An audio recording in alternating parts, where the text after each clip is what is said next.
catch up with Hannah Lee, an LA-born, Ecuador-based producer and sound artist. She is also a KUCR alum.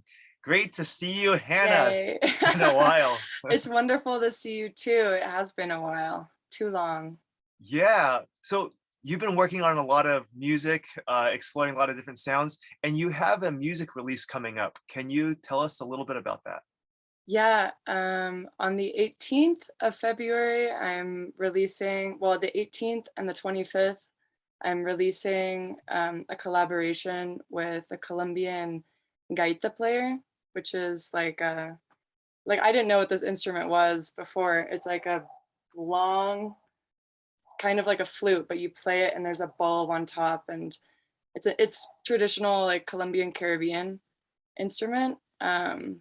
So we did a collaboration. I played the electric organ and he played the gaita.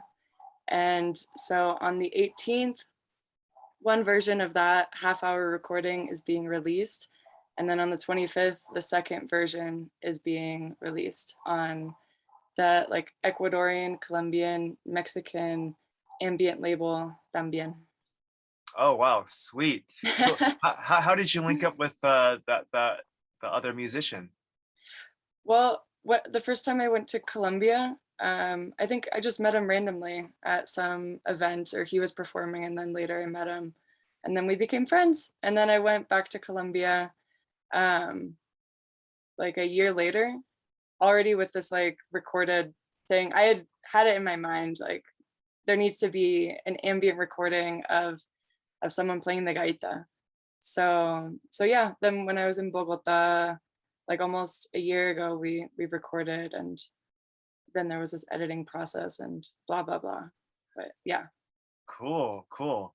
So you also have a live recorded performance coming up that's to be released. Uh, Yes. what is that about? It's so I have been like learning the piano basically, or learning the electric organ. So this live recording is like the first thing that I did that was like completely live and recorded, that I also performed in Quito, but I wanted to have it in like a much more permanent online space because I can't carry my electric organ with me like anywhere really. I think I'm only gonna do one live performance with that, and it was like people in my house. So it was fun. It was like wonderful, and I'd like to share it, but I'd like to like express that energy and continue putting out organ sounds, but not like limit myself to just having people in my house. So it's like 45 minutes of ambient with an organ, Cool, wow. and delays and pedals and everything. Nice. All right. All right. I'm Yeah. looking forward to see that. So It's fun. Yeah. so you're currently in Ecuador. What made you choose your no, current location? I mean, you've traveled a bunch. Yeah, well, I was in Colombia. I was working from my computer a bit, and then also like wanting to participate more in things that were happening with my work in Colombia. But I felt the need. I was like, should I stay here? I don't know. Kind of like in this chaos. I'm constantly in like a chaos, I guess.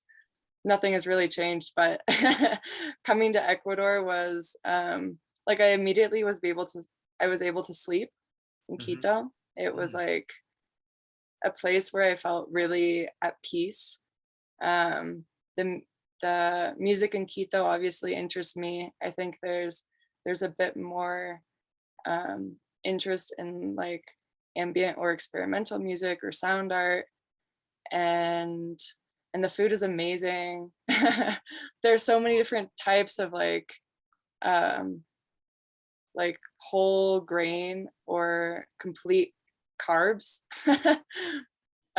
Like I have so many wonderful options to eat, and there are a lot of like non-industrialized options Hmm. that are healthy and cheap. So What's your favorite Ecuadorian food at this moment? yeah, I think my favorite is encebollado, which Mhm. is it's a soup that you could even eat for breakfast. It's a fish soup that could be like breakfast soup or lunch soup. I usually eat it as a lunch soup, but on like the more on the coast, people eat it more as breakfast. Mm. It's just this, I think it's tuna or like a big tuna, like the brown meat of this fish with a bunch of onion and like other it's really Cool. healthy. It's like my Friday, this I need this is like what I deserve type of meal. But I get it for like $3.50, like a block away from where I live. So it's Sweet. amazing. Yeah. Thing. It's great. Yeah. So Hannah, how has KUCR influenced your life path? So much. My life has changed because of KUCR. Well, I think like when I was a UCR, I was going through a lot. I like my freshman year, I was in an abusive relationship and I got married and then I got divorced and blah blah, which I don't know if I ever mentioned to you, but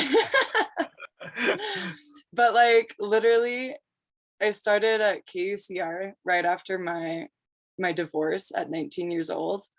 And it was this place where like music has always been important to me and it's always been an escape, and also a way for me to like connect and feel. And it was wonderful to have these like I felt very alone at that time, and like in general at UCR in my life, blah. But like KUCR was this like hub of new friends that I automatically had some incredible passion in common with. So yeah, it helps in that like emotional way. And also just like being exposed to so much music, like being able to just go and put like, okay, I need this and this and this and this CDs, just downloading CDs. It expanded my musical education significantly. Cool. So yeah. Sweet. Well, Hannah, it was great talking with you, and I'm, looking forward to, your new releases in audio wise and video wise. And where can people find your music and your work? So I'm on all platforms. I guess on Instagram I'm Hannah Lee BB, and SoundCloud Hannah Lee. Yeah, if you just search Hannah Lee, there are a bunch of Hannah Lees actually, but I'm the only one that doesn't do Christian country music. So it'll be really easy to find me. Or I think you can search Hannah Lee Ecuador. That could work too, right? That might come Or up. Quito. Cool. Probably like Facebook or something, yeah. Okay, sounds good. All right, cool, Hannah. It was good talking with you, and continue doing what you do, and stay creative. Yeah, thank you so much for having me. Shout out to Elliot and Lewis and Eddie and Monica and all the KUCR fam. I miss y'all. Miss you too. Yeah. Bye-bye. Bye.